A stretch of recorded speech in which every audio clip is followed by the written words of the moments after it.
Agora são 10h51, o Algo a Mais está de volta, hoje falando sobre adaptação escolar. E aí aqui no intervalo a gente já estava falando sobre a reincidência da adaptação, né?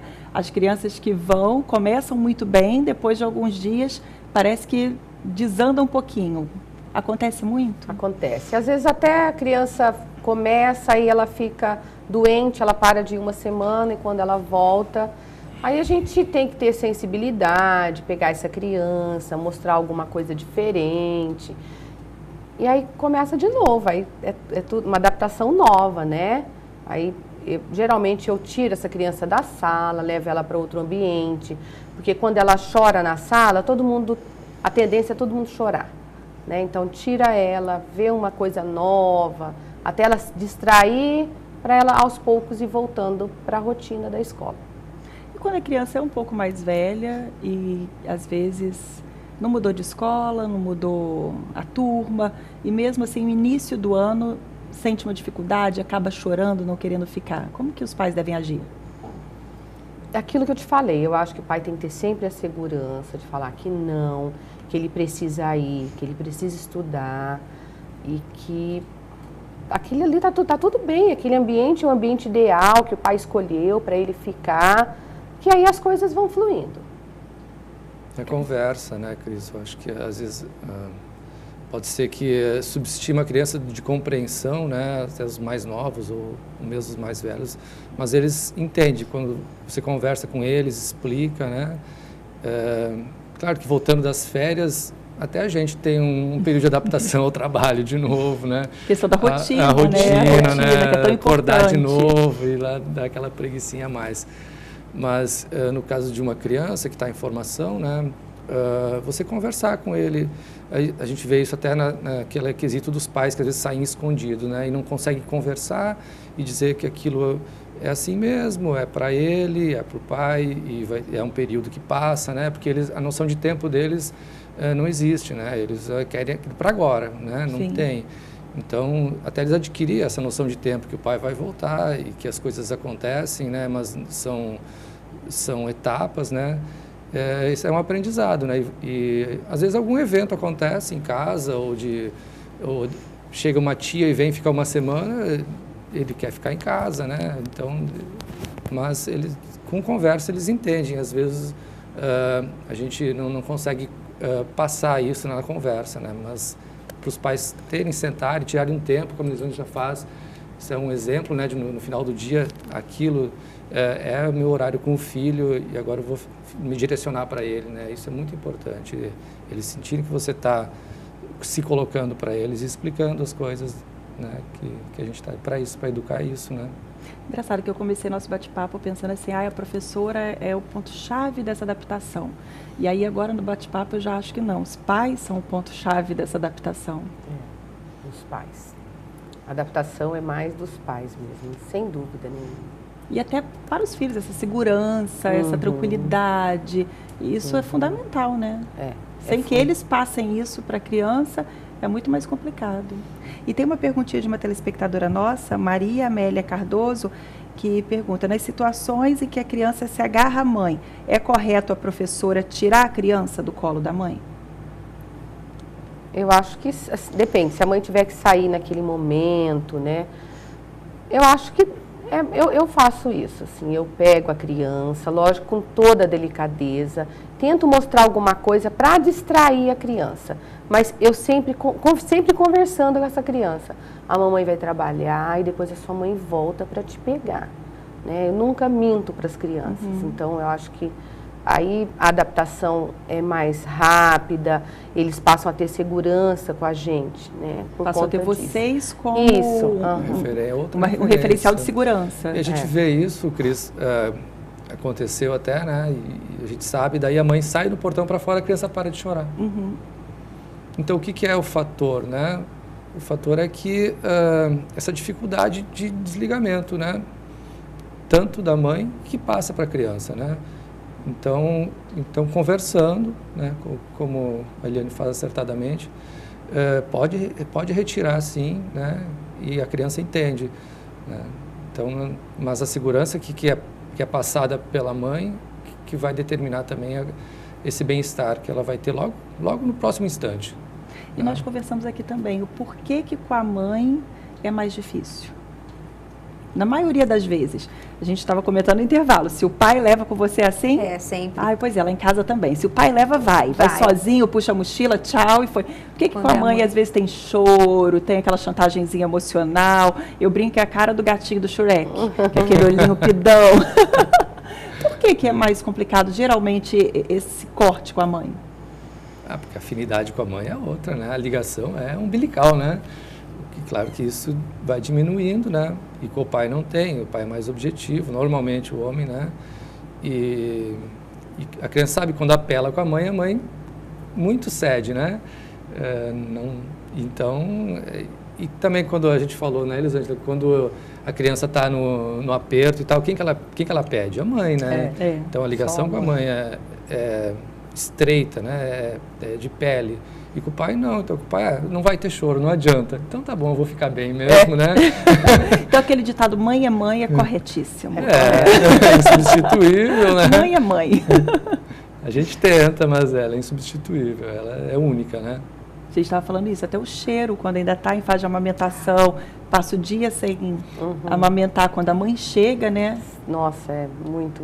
É até bonito, né? Não, é lindo, é lindo. Eles ficam loucos, né, quando a mãe chega.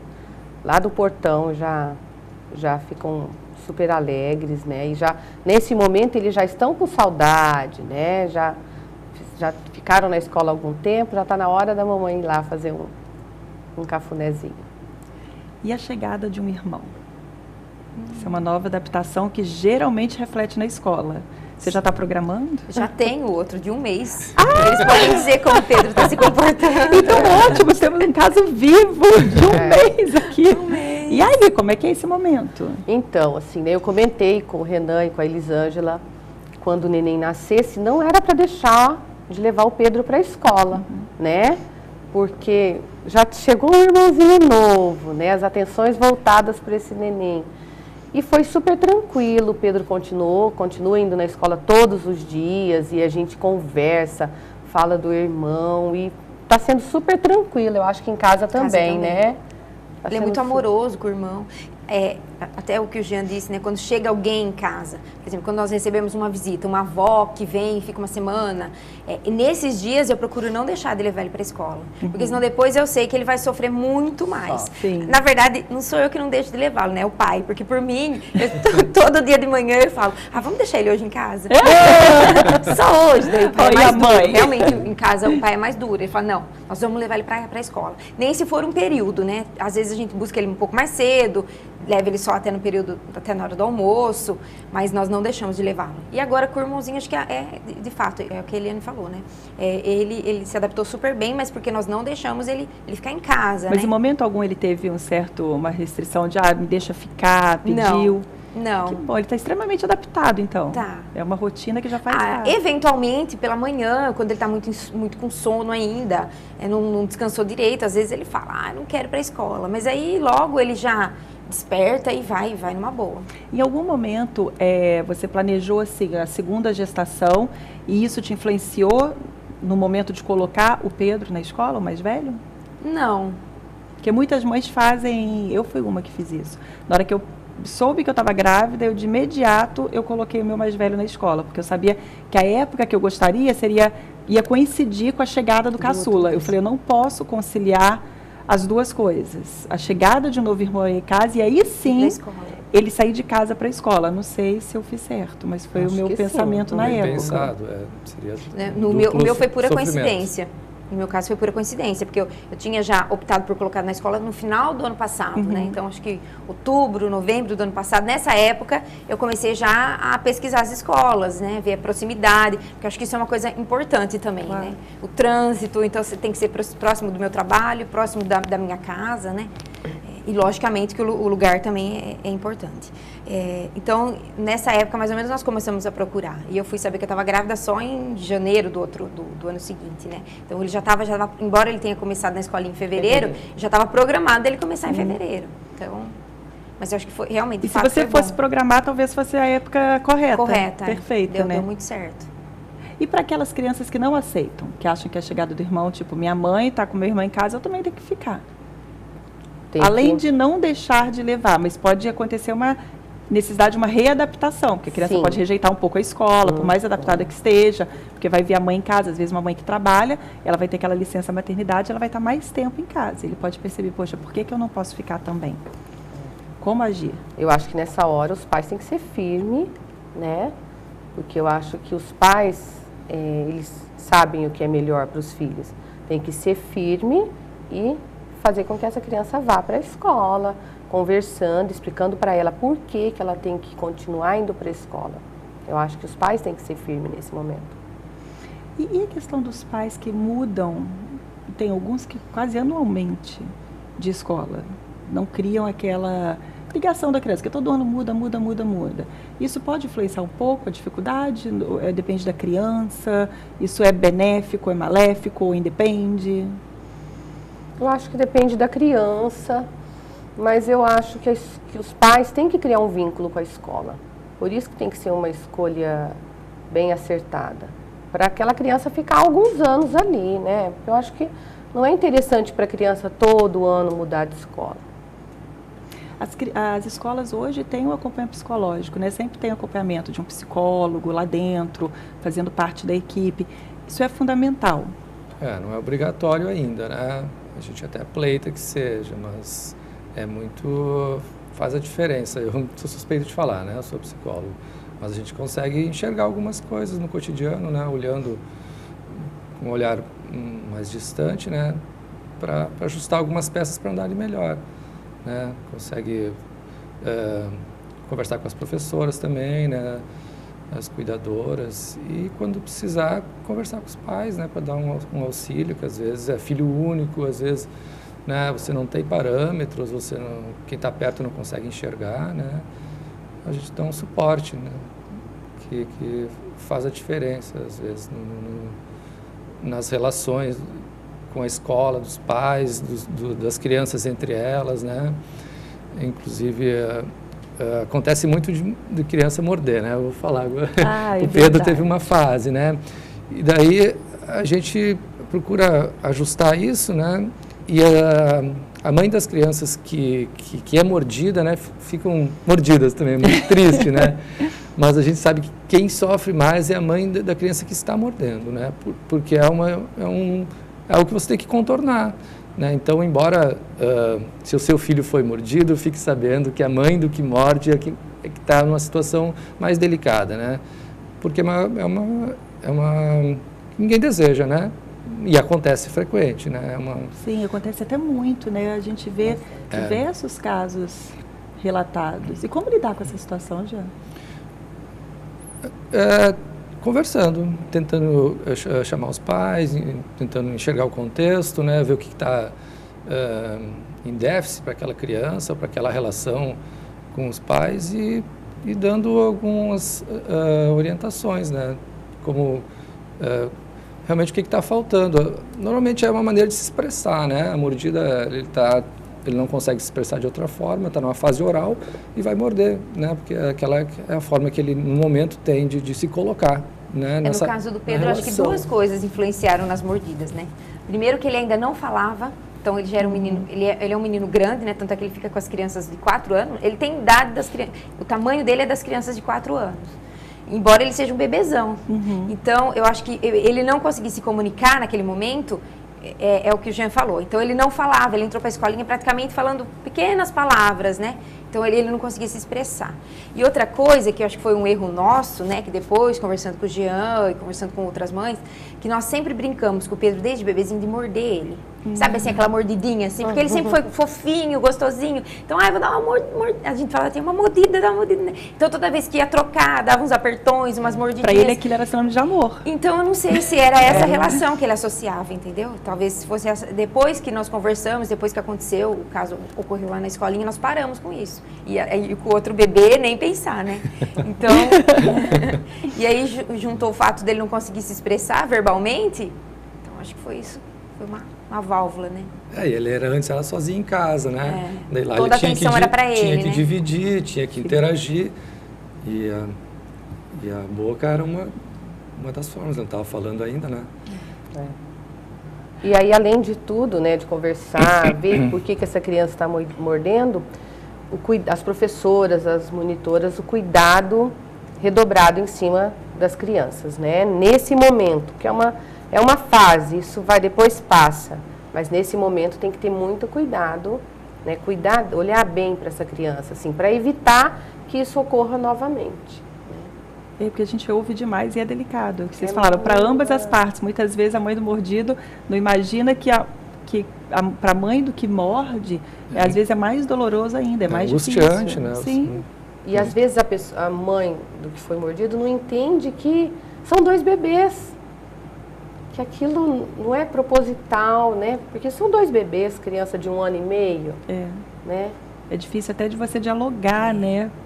Quem entende, mas de forma limitada. É ruim, é chato. ruim. Então é complicado. E a questão da adaptação com fralda? Que a gente falando aqui de berçário, educação infantil, vocês participam desse momento, que é a retirada da fralda.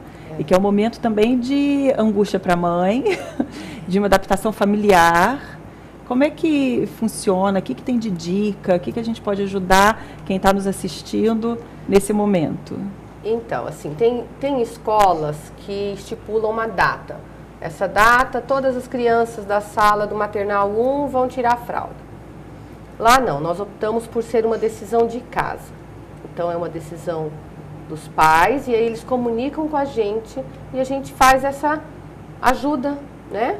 Ele já está em casa também, já está tirando a fralda e na escola também. E então aí tem que levar mais roupa, porque aí, né, suja bastante roupa e aí as tias, né, tira a fralda e está sempre estimulando, levando no banheiro. E geralmente acontece, se ele tiver na idade certa, mais ou menos por volta de 2 anos, 2 anos e meio, né, as meninas conseguem sair da fralda mais cedo que os meninos. É tranquilo. E existem muitas mães que falam assim, eu vou tirar a fralda, mas na hora que eu saio com meu filho, aí eu coloco a fralda. Funciona? Acho que não, eu acho que tem que tirar mesmo, né? É claro, por exemplo, para dormir, coloca a fralda, mas se ficar só por conta da escola, a criança não sai da fralda. O Pedro já tirou a fralda? Tá tirando. Ai, você é um exemplo perfeito. Tudo que a gente precisa conversar, você está aqui vivendo. Eu acho muito difícil, porque cada criança é um indivíduo. Ele é individualizado, não tem como comparar uma criança com a outra. E nessa fase, existe muita comparação, sabe? Uma mãe conversando com a outra, porque o meu já saiu. Então, você vai em um shopping, tem uma outra criança, mas ele ainda está de fralda deste tamanho, até porque o Pedro é grandão, né? Então, todo mundo acha que ele é mais velho. Ele ainda está de fralda. Cobra uma maturidade que é eu tava me sentindo assim, sabe? Eu tava me sentindo mal por não tirar. Por isso que lá a gente faz isso. A escolha essa decisão é da família, por conta disso. Porque eu acho que cada um é um ser diferente do outro. Então não tem que sair todo mundo junto, né? E ele está aceitando bem esse momento? Está aceitando. Ele está ainda nessa fase assim, né, de transição. Às vezes eu coloco. Quando ele pede para colocar, hoje de manhã mesmo, ele não quis tirar a fralda. Quando ele pede para colocar, eu não vou contra ele, eu não quero que seja algo que deixe assim ele traumatizado. Nossa, você tá tirando a fralda. Ele já tá indo para a escola, eu tô ficando com o bebê em casa, tô obrigando ele a tirar a fralda. Eu acho que é muito trauma, né, para ele. Sim. Então, os dias que ele não quer tirar a fralda, eu não tiro. Mas a gente tem negociado bastante, eu vejo que o trabalho da escola me surpreendeu, né? Até os primeiros dias vinha um monte de roupinha seca que eu mandava, eu falava assim, nossa, acho que elas deixaram ele de fralda o dia inteiro. Que nada, porque ele já tinha tirado a fralda, já estava fazendo o xixi sozinho. Então, assim, eu acho que foi bem rápido. Mas realmente nessa sintonia, eu e a escola. Uma parceria, né? Não adianta na escola ficar sem em casa, você colocar por praticidade, porque é mais fácil. Você tá de fralda, até no sábado mais. Nós saímos, e aí foi isso que você falou, né? Aí a hora que vai sair, coloca. Nós deixamos ele praticamente o dia inteiro de fralda. Que nós saímos, aí não tinha como deixar ele sem. Os lugares que nós fomos, não ia ter lugar para ele ir ao banheiro. Aí eu até comentei com meu marido, falei, puxa vida, todo o trabalho da escolinha, né? Nós estamos colocando por água abaixo. Mas daí chegou no domingo, nós tiramos e foi assim, numa boa, sabe? Acho que a criança nessa idade, ela ainda não fixa muito as informações. Então, eu não sei se é isso mesmo. Olha que eu conheço mãe que foi radical. Tirou e andava de piniquinho. Então, ia no supermercado, levava o piniquinho, quer fazer xixi agora. e vai junto. Eu já optei por não ser tão drástica assim. Agora é complicado, é uma fase delicada, assim como chupeta, mamadeira. E vocês que lidam com essa educação berçária, educação infantil, vocês dividem todos esses momentos com a mãe. Então, a gente começou falando da adaptação da escola, mas vocês compartilham a adaptação de vários momentos da vida da criança. Que também tem que ser em conjunto, né? Essa questão de... Como é que é na escolinha? A criança pode entrar com chupeta, ainda usando mamadeira? Sim. E aí, aos poucos, vocês também vão tirando, e tudo também de acordo com o pedido da família. Isso, desse jeito. Geralmente eles mamam, né? Os que usam chupeta levam a chupeta para a escola. Mas é bem mesmo desse jeito que você falou, de acordo com o que a família deseja, né? Mas aí não é mais difícil para a criança, porque aí ela vê a outra de chupeta, a outra mamando e ela tirando, porque ela já não pode mais usar chupeta, já não pode mais tomar mamadeira. Mas aí o coleguinha que está ali no dia a dia com ela, está com a chupeta e está com a mamadeira. Esse é um desafio, né, Cris? Porque quando a gente se propõe a colocar num ambiente diferentes crianças de residências, de culturas diferentes, né? E a gente se propõe a respeitar a individualidade de cada um, mas ao mesmo tempo trabalhar na coletividade, né? Então você vai dar uma tarefa para todo mundo, mas cada um recebe de uma forma essa tarefa. E isso é um desafio para o professor. O desafio maior é para vocês, né? A gente trabalha isso com os professores, né?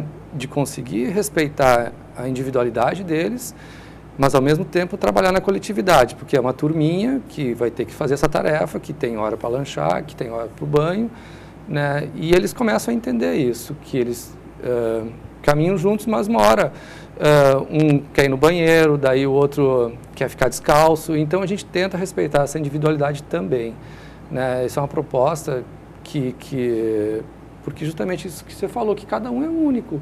E não tem como exigir de todos a mesma resposta, né? Sim. Isso a gente vai estar padronizando, né? Entre irmãos criados na mesma família, a diferença é grande. Imagina uma salinha onde cada um está vindo de um núcleo familiar distinto, é bem mais desafiador. E a pessoa se sente esmagada, né? Se você quer padronizar, tem um artista lá dentro, você quer que ele se desenvolva em matemática. Não dá para exigir dele esse ponto. Ele vai ser um artista ótimo, mas você não pode massacrar ele, né? Então você tem que respeitar, entender, conseguir olhar isso, né? Isso é o trabalho do professor, da gente que está lá auxiliando, né? Para conseguir ter essa sensibilidade de separar essas coisas na hora. E eu acho que também esse trabalho de forma individualizada, lá na escola a gente consegue fazer isso, né? E eu acho muito importante, e as crianças aprendem a conviver com aquilo, né? A conviver com as diferenças. Por exemplo, eu tenho uma criança que tem intolerância à lactose e soja, ele não come nada do berçário. Toda a comida dele vem de casa, né? E as outras crianças já sabem. Eles estão almoçando e ele está comendo uma outra coisa. E eles sabem, eles respeitam, eles não pedem a comida do coleguinha. Eles sabem que o lanche deles é aquele. Então, eles aprendem a conviver com isso, com a mamadeira, né? Ai, fulano mama, mas a minha mamadeira é só para tomar à noite em casa, né, tia? É nosso tema de amanhã, intolerância alimentar. Como está crescendo nas crianças, né? Muita o meu pequeno criança já apresentou. Vocês vão ter outro, então, com intolerância à lactose. Com um mês. Bastante. Está aumentando muito isso. O alimento industrializado, né? Sim. E graças a Deus, até no mercado hoje já se oferecem opções interessantes. Alguns anos atrás, nossa geração, tinha uma dificuldade enorme no caso de alergia alimentar na família. Hoje já melhora, mas aí é mais um desafio para vocês, porque é uma adaptação também daquela alimentação diferenciada dentro da escola, para que a criança não tenha contato com nada que tenha o derivado do leite ou do ovo, enfim, do que ela tenha a intolerância, né? Mas é o processo da gente conseguir conviver com os diferentes, né? Coisa que da nossa geração também não tinha muito, né? Onde eu vou entrar agora no portador de necessidade especial, ficava em casa escondido, porque aqui não tem calçada, não tem transporte, você não enxerga, porque ele não consegue sair de casa, né? Hoje em dia está conseguindo, né, gradativamente um espaço, né? E na escola também. Então, a gente teve, no começo do ano, autista que estava lá com a gente, não, teve que se mudar por causa da família se mudou, né? Mas é bacana você colocar ele nesse contexto e as crianças respeitarem, conviverem, né? E vice-versa, né? Então é um aprendizado, né? Conviver com as diferenças. É isso que a gente procura, né? É um desafio gratificante, né? É. Vamos para um breve intervalo, daqui a pouquinho a gente volta. Você não saia daí, o Algo a Mais daqui a pouquinho está de volta. É um minutinho só.